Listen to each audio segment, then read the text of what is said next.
Plage superbe, silhouette de rêve, maître nageur musclé, ici tout évoque le Brésil. Le drapeau Auriverde flotte même sur ce petit bout de paradis. Et pourtant, nous sommes au Liban, à seulement quelques dizaines de kilomètres de Beyrouth. Bienvenue à Edessence, une des plages privées les plus chics du pays. Attraction du jour, un défilé de lingerie sur la plage. Ici, comme à Copacabana, on célèbre le culte du corps et de la beauté. Et à regarder de plus près, la ressemblance avec le Brésil ne s'arrête pas là. Certains visages semblent avoir été sculptés au bloc opératoire, certaines poitrines doivent plus au silicone qu'aux largesses de Dame Nature. Rien d'étonnant. Au palmarès du recours à la chirurgie esthétique, le Liban se classe au 2e rang mondial derrière le Brésil. Rencontre avec Rola Saad, une des rares chanteuses libanaises à avouer quelques petits arrangements avec la nature. J'ai juste fait opérer ma lèvre supérieure et aussi les ailes de mon nez. Elles avaient un léger défaut qui n'apparaissait que sur les photos. À bien y regarder, on a quelques doutes, mais dans certains cas, aucune hésitation n'est permise. Dans ce clip, Rola chante avec Sabah, un des monstres sacrés de la pop arabe. La star a commencé sa carrière dans les années 40, 7 mariages et plusieurs dizaines de tubes plus tard, elle brûle encore les planches. Quant à son âge, on a du mal à y croire. Sur ces images, Sabah a affiché 83 printemps. Le clip ne manque pas d'humour, petit clin d'œil au secret de beauté des divas libanaises. C'est elle qui incarne le mieux la femme libanaise et le type de vie que les gens aiment mener au Liban. Nous avons vécu dans une ambiance de guerre et de bombardement, et c'était peut-être notre manière à nous de dépasser cela.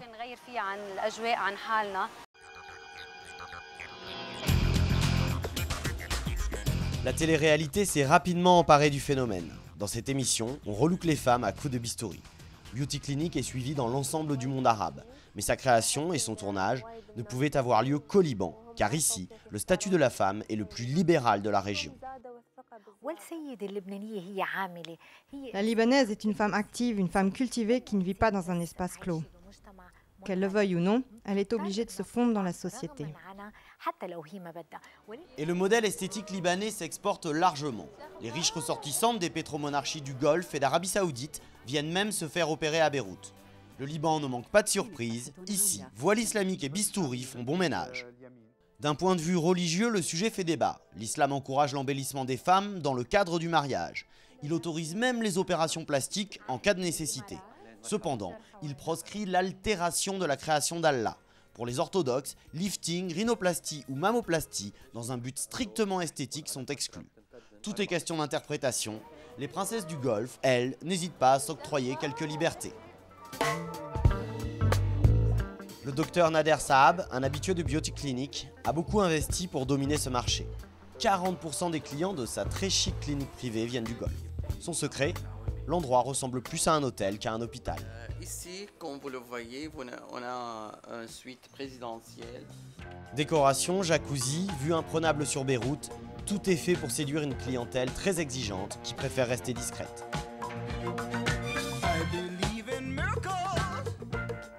Ce matin, Nader Saab reçoit une femme venue du Qatar. Elle accepte d'être filmée à condition qu'on ne donne pas son nom.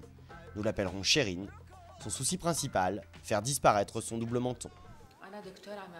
Docteur, les gens me disent que je fais plus que mon âge. On me donne 30 ou 40 ans alors que je n'ai que 28 ans.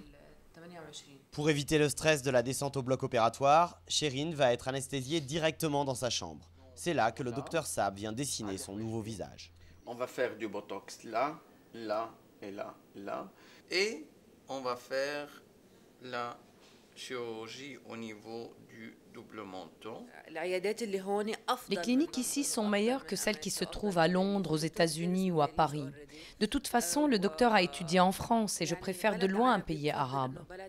Une fois au bloc, Nader Saab profite de l'anesthésie pour faire quelques soins complémentaires. On va rajeunir le visage de 3-4 ans en 5 minutes. Est-ce qu'ici vous avez le même niveau de soins qu'à Paris ? Meilleur ici. Le confort qu'ils ont, mes clients ici, ils vont jamais l'avoir, ni à Paris, ni en Suisse, ni ailleurs. Opération terminée. En tout, Chérine n'aura passé que 2h30 à la clinique. Je suis contente. C'est la première fois qu'après une anesthésie, au bout d'un quart d'heure, je peux partir comme si de rien n'était. C'est comme si je sortais de chez le dentiste, pas comme si j'avais subi une opération chirurgicale. Peu de Libanais ont les moyens de s'offrir les services du Dr Saab, mais 60% d'entre eux se disent intéressés par une opération du nez. Au palmarès des interventions les plus pratiquées, la rhinoplastie devance largement le lifting et les injections de Botox. Problème, la rhinoplastie coûte près de 5 fois le salaire minimum au Liban. Pour répondre à l'engouement, une banque a lancé un crédit bistouri.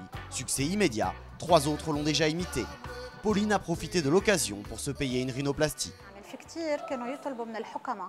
Beaucoup de gens demandaient aux chirurgiens d'étaler le paiement, mais ce n'est pas du ressort du médecin de faire des crédits. Voilà pourquoi c'est une bonne chose que la banque ait décidé d'accorder un tel crédit pour que tout le monde puisse en profiter. Pour l'instant, je n'ai fait que mon nez, mais si à l'avenir mon visage commence à se rider, je ferai un lifting. Voici l'homme qui a eu l'idée d'introduire le crédit bistouri au Liban. Diplômé d'une grande université parisienne, il a consacré sa thèse au sujet. Les banques françaises ont refusé l'aventure, mais son pays l'a accueilli à bras ouverts. Cette banque l'a même embauché comme directeur marketing. Rien d'étonnant, selon son étude, le souci d'apparence des Libanais est 2 à 3 fois plus élevé que celui des Français. Pour lui, les violences politiques chroniques qui affectent le pays expliquent cette différence. On peut perdre notre vie à n'importe quel moment, donc on se dit je veux vivre le moment maintenant jusqu'au bout. D'où l'hédonisme, le fait de se faire plaisir à travers le goût, l'odorat et la chirurgie esthétique. Dans cette galerie d'art, on avance une autre explication. Pour cette jeune artiste, le culte de l'apparence traduit les failles de la société libanaise. Depuis longtemps et jusqu'à aujourd'hui, nous avons un problème identitaire, qui est de définir si nous sommes arabes ou pas, si notre mère c'est la France et notre père l'Arabie Saoudite. Ce conflit nous pousse à vouloir préciser notre identité et nous mène au changement pour se rapprocher de l'image occidentale. Les Libanaises sont considérées comme les plus belles femmes du Moyen-Orient. Qu'elles aient eu recours à la chirurgie esthétique ou pas, une chose est sûre, leur réputation n'est pas usurpée.